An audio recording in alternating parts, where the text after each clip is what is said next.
My name is Steve, small town, and I was the singer in Trucker Dad. And what role did I have? I was the boss. I ran a tight ship. I made sure that these guys stayed in line. Yeah, my name is Ryan. Everybody calls me Noodles. Play guitar for Trucker Dad. Yeah, play guitar, Melted Faces. That's pretty much it. My name is Patrick. P-Nice, known to some of these guys, and I was a guitar player in Trucker Dad. I don't know, I don't remember the dates. Like 2007-ish? Something like that, or I don't know. I moved back to Stockton in 2008. So I would say it was probably between then and 2010, right? Yeah. And then we ended like right before COVID, about 2019? Yeah. Joined the band shortly after I moved back to Stockton. I think it was around 2011, but I had known Pat for years. I grew up in Stockton in kind of the punk rock music scene, and had been in some other bands, and like I knew Steve from some of the bands that he was in. There were a lot of bad names, but there was something about Trucker Dad that, like, once we settled on that, it really did. It fit. Like, it fit right. We used it, I guess, more as, I don't know, an adjective or a noun, I don't know. We used it to describe more like, you might burn someone, say something mean or whatever, and Trucker Dad, it was like, it became more, I guess, than like just like a name. Yeah, I feel like we got it from Pops is kind of where it stemmed from. I don't know if that's right, or at least in my memory, like, we had a lot of bad names that we had been tossing around. I wish I still had the text thread. Camaro Smith is the one that I always remember. Yeah, I would say he had to have been our biggest fan and like biggest cheerleader. I mean, he was at damn near every practice we had, especially when we were practicing at Steve's house. He was there all the time. Yeah, I can't. If he wasn't at the front row of every show, like, it's probably because he was homesick.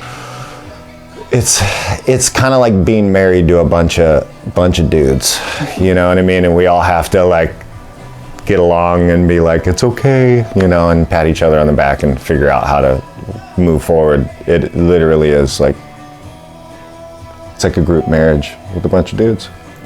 Well, like you said, it had been a few years, but we're still friends, and there was always music being made, and so these guys are really good musicians, so it wasn't really hard to get back. And I think the hardest part was just remembering the songs. Mm-hmm. And once we remembered the songs, it was easy. It was just like old times. Other than, of course, we had a different drummer because Wayno moved out to the sticks to be a redneck.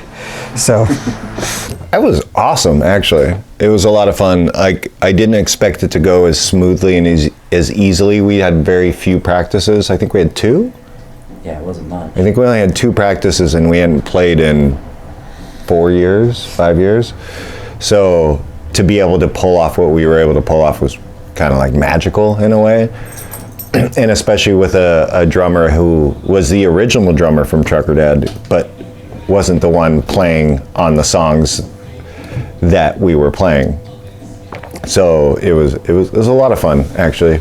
It was really cool to see everybody be able to pull it off, and like these guys were saying, it's great musicians can do great things if given the opportunity, I guess. But it was fun. Given the opportunity. You like that? I do. No, it was kind of like we started over where we left off. It felt pretty natural, except for the fact that we had a different drummer, but no, it was nice. It was really nice.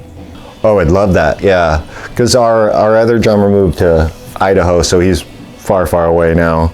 But either way, like, that was what made Trucker Dad so special, was the group of guys, and so when we were able to get back together, which we hadn't been able to do for years and years and years, I think it felt a little more special because of that, like, where it's what started this in the first place.